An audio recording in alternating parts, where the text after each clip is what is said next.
ဆိုတော့ဒါစိတ်မကောင်းစရာကတော့ဒါကိုရီးနိုင်ငံမှာကတော့ outlet ဆိုပြီးတော့ဒါဆိုင်အကြီးအကျယ်ကြီးဖွင့်ပြီးတော့အတုတွေကိုဒါမင်္ဂလာပါညီမကတော့ brand တွေမှာတွေ့ရတယ် authentic တို့ retail တို့ resale တို့ outlet တို့ဆိုတာဘာတွေလဲဆိုတာကိုဒါမသိရတဲ့သူတွေနားလည်သွားအောင်လို့ပြောပြပေးမှာဖြစ်ပါတယ်disclaimer အနေနဲ့ညီမကဆရာကြီးလည်းမဟုတ်သလိုညီမတို့စီမှာလောလောဆယ်လာပြီးတော့ customer တွေမှာကြရတယ်ပေါ့နော်ဖက်နက်တွေဒီလိုမျိုးလာမှာတဲ့ customer တွေအတွက်ကိုရည်ရွယ်ပြီးတော့ဒါရှင်းပြပေးမှာဖြစ်ပါတယ်ဆိုတော့သိပြီးသား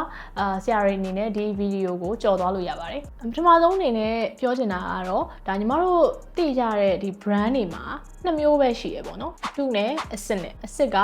authentic ပေါ့နော် authentic ဆိုရင်ဒါ brand အစစ်အတုဆိုလို့ရှိရင်တော့ဒါ fake ပေါ့နော်ဘလို့ပဲ inspire ပြော quality A ပြော grade A ပြော 1:1 ပဲပြောဒါတွေအကုန်လုံးကတော့အတုတွေပဲပေါ့နော် authentic မှာဆိုလို့ယူရှင် retail နဲ့ resale ဆိုပြီးတော့နှစ်မျိုးရှိရပေါ့နော် retail ဆိုတာဒါကုန်ပစ္စည်းတစ်ခုကို brand တစ်ခုကနေပြီးတော့ထုတ်လိုက်တယ်ဆိုပါစို့အကုန်ပစ္စည်းကို showroom ကနေပြီးတော့ဒါဝယ်တဲ့သူစီဓာတ်ရိုက်ရောင်းတာမျိုးကိုသူက retail လို့ခေါ်တာပေါ့နော်မြင်တာပြောရမယ်ဆိုလို့ရှိရင်ဥပမာ Nike ပေါ့ Nike ကနေဖက်နက်တရံထုတ်လိုက်တယ်အဲ့ဖက်နက်တရံ$100ပေါ့နော် Nike official showroom တွေမှာပဲဝယ်ဒါမှမဟုတ်တခြား berry retail ဆိုင်တွေမှာဝယ်အဲ့ဖက်နက်က$100နဲ့ပဲရနေမှာမျိုးကို retail လို့ခေါ်တာပါပြောမယ်ဆိုလို့ရှိရင် Nike ထဲမှာဆိုလို့ရှိရင်ဒါ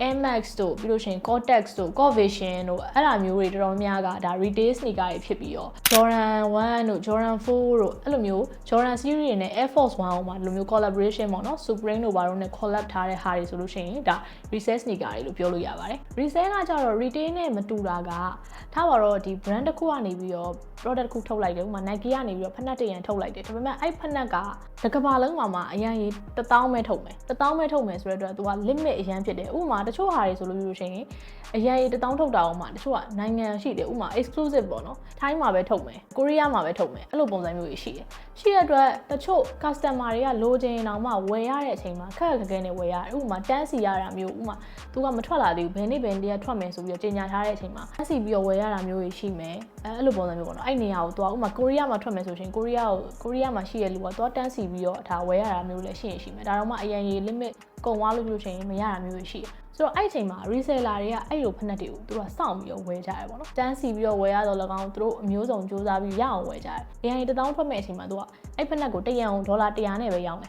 အဲ့တော့အရင်1000လုံးသူက100နဲ့ပဲရောင်းတာပေါ့နော် Nike ကတော့ဒါပေမဲ့ reseller တွေကဒီဖက်နက်ကိုရလိုက်တဲ့အချိန်မှာပြန်ပြီးတော့ customer တွေစီပြန်ရောင်းတဲ့အချိန်မှာဒီဖက်နက်ရဲ့ဈေးက900လည်းဖြစ်သွားမယ်600လည်းဖြစ်သွားမယ်အဲ့ဒါမျိုး sneaker တွေကိုဒါ resale လို့ခေါ်တာပေါ့နော်ဥပမာပြောရလို့ရှိရင်ဒါညီမမှာရှိတဲ့ sneaker တရံပေါ့နော်ဒါဆိုလို့ရှိရင်ဒါ Jordan 1 Lost and Found ပေါ့နော်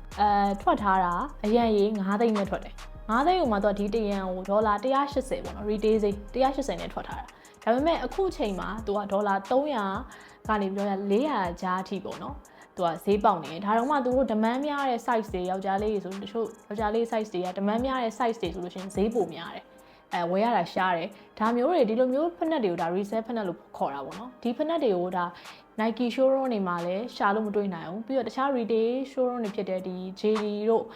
Foot Locker တို့အဲ့လိုမျိုးနေရာတွေမှာလည်းဒါမျိုးဖက်နက်တွေရှာလို့တွေ့မှာမဟုတ်ပါဘူးဒါတွေကဘာလို့ဆိုတော့ဒါ reseller တွေစီမှာပဲရှိမှာပေါ့နော်အဲ့တော့ဒီလိုဖက်နက်တွေကိုတော့ဒါ resale ဖက်နက်လို့ခေါ်တာပေါ့နော်နောက်တစ်ခုကတော့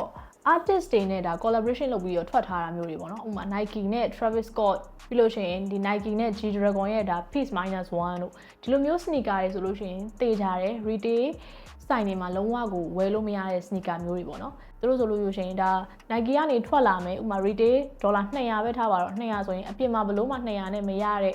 ဒါ sneaker တွေပေါ့အဲ့လိုမျိုး sneaker တွေကိုလည်းဒါ resale လို့ခေါ်တာပေါ့နော်ဒါပေမဲ့တချို့ဖက်နက်တွေကကြတော့လေထွက်လာပေမဲ့ demand မရှိဘူးကြိုက်တဲ့လူမရှိဘူးစီးတဲ့လူမရှိဘူးပေါ့နော်အဲ့လိုမျိုးဆိုလို့ရှိရင်သူတို့ဆိုလို့ရှိရင်ဒါ retail ထဲမှာပဲရှိနေမှာပေါ့နော် retail ဆိုင်တွေမှာဒါမှမဟုတ် Nike showroom တွေမှာဘယ်အချိန်သွားဝယ်ရတဲ့ဖက်နက်မျိုးတွေပေါ့နော်အဲ့ဒီမှာ showroom မှာလည်းပုံနေပြီးအဲ့ဖက်နက်ကမရောင်းရဘူး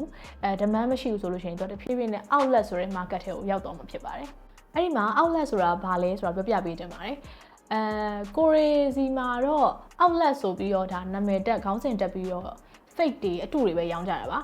ါသူများနိုင်ငံတွေမှာကြတော့ဒါ outlet ဆိုတာ official brand asset တွေကိုပဲရောင်းတာပါဒါ official brand ဆိုင်တွေကိုပဲသူက outlet ဆိုပြီးတော့ဒါခွဲခြားလိုက်တာမျိုးပေါ့နော် outlet မှာဘာတွေရှိမလဲဆိုရင်ညီမကပြောသလိုဒါ showroom တွေမှာဒါမရောင်းရတဲ့ demand မရှိတော့တဲ့ item မျိုးတွေပြီးလို့ရှိရင်ဥမာတစ် site ထဲတစ်ယောင်နဲ့ကြံတော့တဲ့ပစ္စည်း item မျိုးတွေဖက်နှက်မျိုးတွေအဲ့လိုမျိုးဟာတွေအကုန်လုံးကိုသူက outlet ဆိုတဲ့နေရာမှာ sales ချပြီးတော့ရောင်းတာမျိုးကိုဒါဒီနိုင်ငံမှာပေါ့နော်ဒါ outlet လို့ခေါ်တာဖြစ်ပါတယ်ဒါ outlet လို့ပြောရင်လည်းသူက outlet တွေအကုန်လုံးကိုတွဲရောင်းတာမဟုတ်ဘူး Nike ဆိုရင် Nike လုံးဝ official outlet ပေါ့နော် Nike ကဝန်ထမ်းတွေပဲတကယ် Nike တွေအားလုံးကိုပဲစုပြီးတော့ဒါရောင်းတာပေါ့နော်ဆိုတော့ outlet ဆိုတဲ့ model မှာအကုန်လုံးဒါပေါင်းပြီးတော့ရောင်းနေတာမဟုတ်ဘူး Nike ဆို Nike ရှိမယ် Adidas ဆို Adidas ရှိမယ် New Balance ဆို New Balance ရှိမယ်ပေါ့နော်ဆိုတော့ဒါစိတ်မကောင်းစရာကတော့ဒါကိုရီးနိုင်ငံမှာကတော့ outlet ဆိုပြီးတော့ဒါဆိုင်အကြီးအကျယ်ကြီးဖွင့်ပြီးတော့အတုတွေကိုဒါဂျင်းထည့်ပြီးတော့ရောင်းနေကြတာ